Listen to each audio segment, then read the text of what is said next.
giving a lecture, a khutbah bayan. And it was quite moving. One of the Bani Israel, impressed with the bayan, said, "Oh Musa, is there anyone, are you the most knowledgeable person? Or is there anyone else who is more knowledgeable than you?" So Musa alayhi salam said, "No, I am the most knowledgeable person." He was a prophet at the end of the day. So he would have been the most knowledgeable person. But this element of saying, I am the best, I am the most knowledgeable, this is something which is disliked by Allah subhanahu wa ta'ala.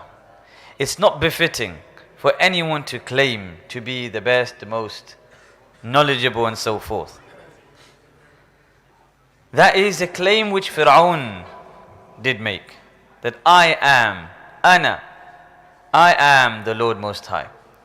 Allah subhanahu wa ta'ala put Musa alayhi salam to the test, reprimanding him, saying, in fact, there is someone who is more knowledgeable than you. So Musa alayhi salam pleaded, "Oh Allah, please, show me who that person is. Allow me to go and meet him."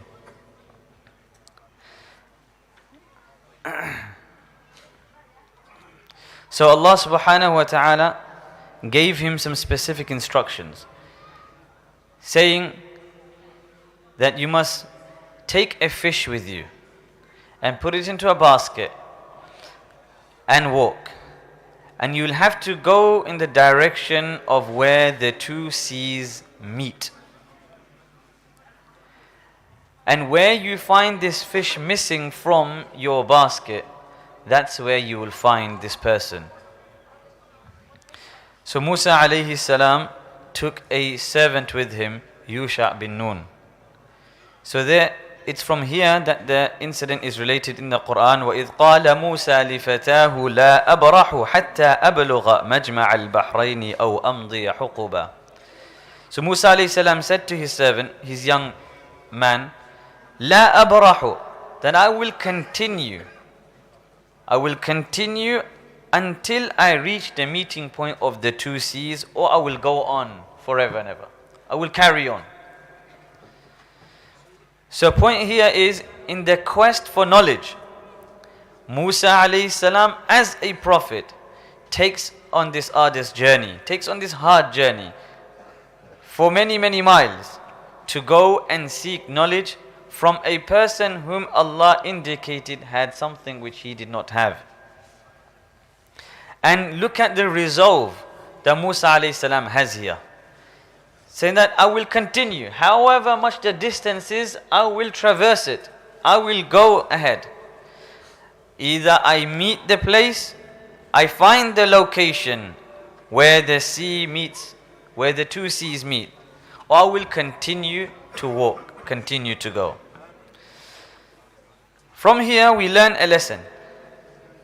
Number one is, in the quest for knowledge, we need to go to those people who are learned, who have the credentials, who are known to be scholars. And this is how our deen is learnt and transmitted. Unfortunately, a real problem of our time, and the result and the reason why a lot of people end up confused in terms of the religion, is because they cannot be bothered to make the journey from their home to go and acquire the knowledge. They cannot find the time, make the time to search out teachers whom they can go to either on a daily basis or on a weekly basis and learn the deen from them. So what people resort to is a quick Google search. Or nowadays a bigger problem are these TikToks, where a certain issue is taken and it's presented on WhatsApp or TikTok and it's just spread. That person who's speaking, what are their credentials? Nobody knows. Is there another opinion? Nobody knows. Are they speaking from sound knowledge? Nobody knows.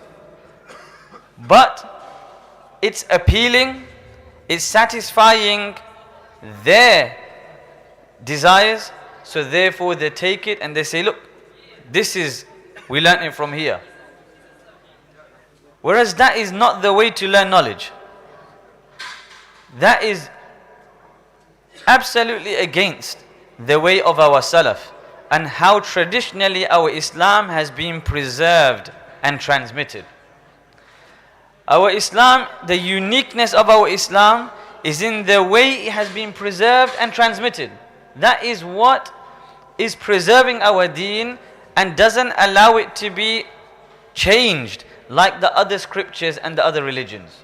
Christianity was lost. The Jewish scriptures were changed, and nothing of the real message which was sent remains in that form. Our Quran, even the Quran, our transmission of the Quran, from Jibreel to Rasulullah sallallahu alaihi wasallam, then to the Sahaba, all the way down 1400 years later, we can trace each and every single person in the chain going back to Rasulullah sallallahu alaihi wasallam. That is how pristine our religion is. Every hadith can be traced back to Rasulullah sallallahu alaihi wasallam. Where there's a gap in the transmission, that can also be identified. Everyone in the chain of transmission can also be identified. And it is scholars who have this ijazah, who have this transmission of ahadith and of Quran coming from Jibreel alayhi salam, Rasulullah sallallahu alayhi salam, all the way down 1400 years. It is from those people whom you should seek your fatawa, your verdicts, and have your issues and your mas'alas answered. Not from any random person whom you don't know. And that is your duty to do so. طلب العلم فريضة على كل مسلم. When Allah has made it an obligation upon every individual to seek knowledge, then you are also obliged to seek it in the correct manner. And if you seek it in the wrong manner, that is your fault. And you cannot blame the people who are on the TikTok. Yes, they have a share of the blame. But you have an individual responsibility to seek that knowledge through the correct means, through the correct channels. And it is your duty to go and make that quest, just as Musa alayhi salam made that quest. So you cannot sit back and say, I have received this message on TikTok and that will be sufficient. No, you haven't done your job. And the problem is sharing and spreading it without even verifying whether what that person has said is true or not. You have a share of that sin. It's sufficient, according to hadith, sufficient for a person to be considered a liar that he spreads whatever he hears. That's all. According to Rasulullah sallallahu alaihi wasallam, you are deemed a liar. By who? By Rasulullah sallallahu alaihi wasallam. You are deemed a liar because you just spread what you have heard. So never take your religion to be that light and that insignificant that you're taking it from anywhere. Musa alayhi salam and Yusha bin Nun, they carry on walking. فَلَمَّا بَلَغَا مَجْمَعَ بَيْنِهِمَا نَسِيَا حُوتَهُمَا. They reach a place and they tired and they lay down to rest. Musa alayhi salam goes to sleep and tells Yusha, keep watch if you see of anything strange happening. Yusha bin Nun sees that from his basket the fish comes alive. That was the first miracle. Number 2, after coming alive, it goes into the sea. And number 3, as it goes into the sea, wherever it goes, there's like a tunnel which is made, i.e. the water and the current with holes, and the fish passes through like a tunnel. And he says, wow. And then he remembers this is the sign. But Musa alayhi salam, when he woke up, Yusha bin Nun forgot to mention it to Musa alayhi salam. So they carried on their journey. Now they have gone beyond their point and the destination that they were aiming for. Musa alayhi salam then says to Yusha, "Atina ghada'ana laqad laqina min safarina hadha nasaba." That bring our supper. We've indeed endured a lot of hardship and fatigue in this journey. Now up until this point, they didn't need the food. They didn't have any fatigue. They didn't feel any tiredness. So scholars say, from the point that they went beyond the destination which they were aiming for, as long as they were on that route to that destination, they were fine. They didn't find any fatigue. They didn't find any hardship. But once they went beyond that, that's when they started to experience tiredness. Which tells us that as long as we remain focused on our goal and don't go beyond it, we won't find much hardship in our life. We won't find much fatigue in what we do. But the reason why we do experience that, we experience burnout, we experience that we don't have any time to do anything, is because we left our maqsad, we left our goal and we went beyond it. And that's why we are afflicted with so many different things. So when at this point when Yusha went to get the supper, and that's when he remembered. And he said, فَإِنِّي نَسِيتُ الْحُوتِ وَمَا أَنْسَانِيهُ إِلَّا الشَّيْطَانُ وَنَذْكُرَهُ. That when we were at the rock and we had taken rest there, I forgot that the fish had actually come alive and went into the sea. And nothing made me forget except shaitan. Shaitan was the one who made me forget. It made its way into the sea in an amazing manner. So Musa alayhi salam said, that is what we're looking for. فَارْتَدَّ عَلَىٰ آثَارِهِمَا قَصَصًا. They went back on their footprints, back to the original place where they had initially been, at the rock. فَوَجَدَا عَبَدًا مِّنْ عِبَادِنَا آتَيْنَاهُ رَحْمَةً مِّنْ عِنْدِنَا. There they found a person lying down flat with a sheet covering him from the feet to the head. And as Musa alayhi salam came, he said, "Assalamu alaikum." So the person from under said, where on this this portion of the earth is this salam coming from? So he said, this is Musa. So the person asked, is this Musa of Bani Israel? So of course he knew of Musa alayhi salam. So he said, yes, it is Musa of Bani Israel. So this Allah Ta'ala describes him as a servant from our servants whom we had given our mercy, our rahmah.